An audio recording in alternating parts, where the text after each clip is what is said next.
Assalamu alaikum. Petite vidéo sur Yeshua Emmanuel Hamashiach, une vidéo sur le prophète Mohammed alayhi salatu wassalam. Une vidéo, voilà. Nous allons voir ses arguments, Inch'Allah. Argument 1 de sa part. Nous dans le Coran, par exemple, nous avons créé, nous avons fait ci, nous avons fait ça. Quand Allah parle, c'est un nous qui signifie une pluralité de divinités, donc c'est une religion polythéiste selon lui. Visiblement, il ne connaissait pas le nous de majesté, mais c'est pas grave. Je vous laisse lire avec quelques exemples. Nous, Maurice Lemay, experts agréés, avons été retenus pour mener à bien cette enquête. Voilà. Hop. Passons à l'argument suivant. Argument suivant, selon lui, le prophète Mohammed alayhi salatu wassalam était un adorateur d'idoles. Là, je suis dans le livre La Sira du prophète de Ibn Kathir, rahimahullah. Le prophète voyait des choses extraordinaires avant son envoi, et il en est ainsi de ce qu'a rapporté Muslim dans son Sahih. Donc là, je vous laisse lire. Mais la partie intéressante, c'est à partir de là. Le prophète aimait s'isoler de ses compatriotes, car il avait vu des égarements manifestes de leur part, tels que l'adoration des idoles, prosternation devant elles, etc., etc. Voilà. On va passer à un autre ouvrage. Ouvrage La vie du prophète, alayhi salatu wassalam, le Cheikh Mohammed ibn Abdel Wahhab. Son adoration dans la grotte. Puis il se mit à aimer la solitude, il se retirait dans la grotte de Hira, pardonnez-moi pour la prononciation, où il pratiquait des actes d'adoration. Il détestait les idoles et la religion de son peuple. Rien ne lui était plus méprisable que cela. Voilà. Voilà. Un autre ouvrage. Hop.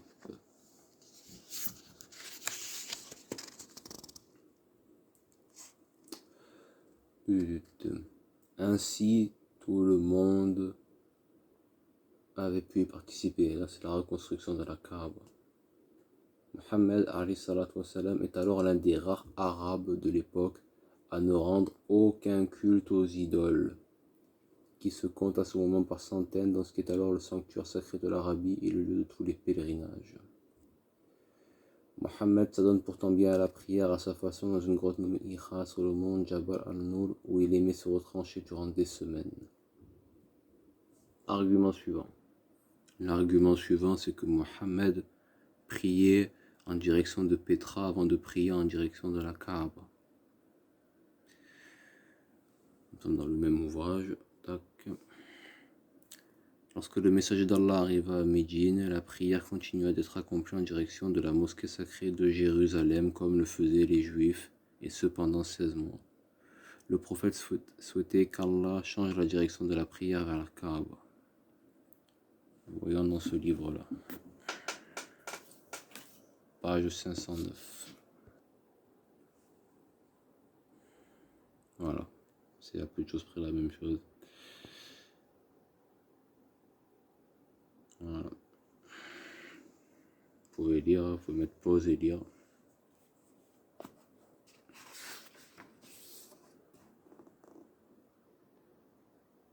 Voilà, en direction d'Al-Quds. Voyons voir ce qu'est Al-Quds. Voilà ce qu'est Al-Quds. C'est un nom propre de Jérusalem. Voilà. Argument suivant. Argument suivant. Allat.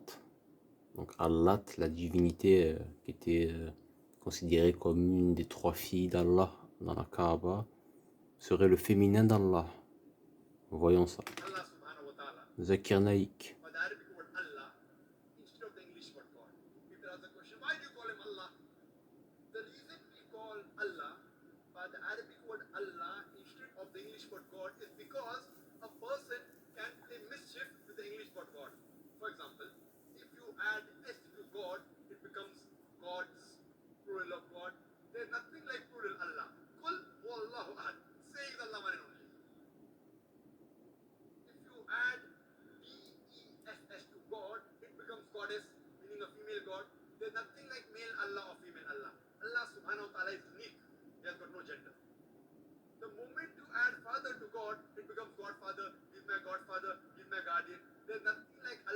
mother of Allah Abba in Islam.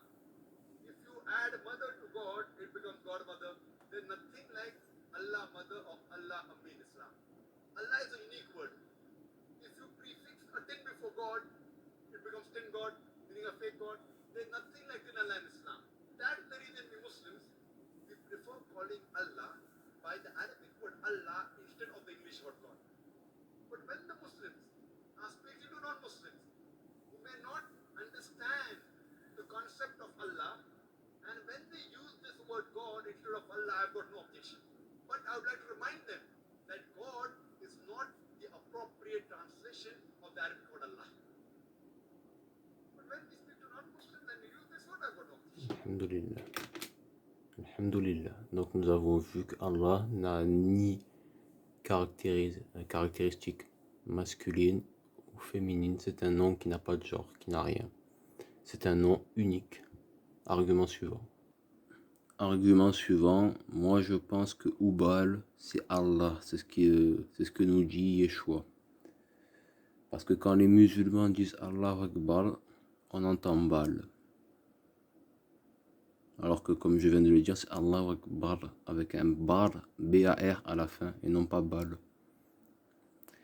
Donc lisons le récit de Amr ibn Luay, quand il a modifié la religion d'Ibrahim alayhi salam qui avait construit la Kaaba pour le culte d'Allah Azza wa Jal. Concernant le récit de Amr ibn Luay et comment il modifia la religion d'Ibrahim, il fut éduqué à être très généreux et au service d'autrui, tout en étant très respectueux du fait religieux. À partir de là, les gens l'aimèrent énormément et se rapprochèrent de lui à cause de cela, au point d'en faire leur roi. Il devint donc le roi de la Mecque et hérita au passage de la gestion de la maison, donc de la Kaaba. Les gens pensèrent qu'il faisait partie des plus grands savants et des meilleurs gouverneurs. Puis il voyagea au Cham, où il vit des gens adorer des idoles. Il trouva cela bien et pensa que c'était la vérité. En effet, le Cham est connu pour être le berceau des messagers et des livres révélés. Pour cela, il y avait une certaine supériorité de ses habitants sur les gens du Hejaz, entre autres.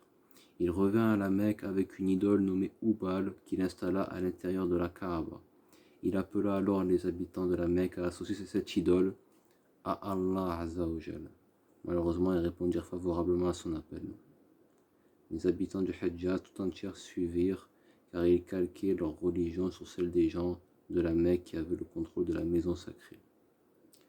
Les gens du Hejaz les imitèrent donc dans leur polythéisme, pensant que ceci était la vérité. Ils restèrent là-dessus jusqu'à ce qu'Allah envoie Mohammed avec la religion d'Ibrahim pour abolir ce qu'avait apporté Amr ibn Luay comme nouveauté dans la religion. Ainsi était la période pré-islamique Jahiliya, donc la période de l'ignorance. Donc argument suivant.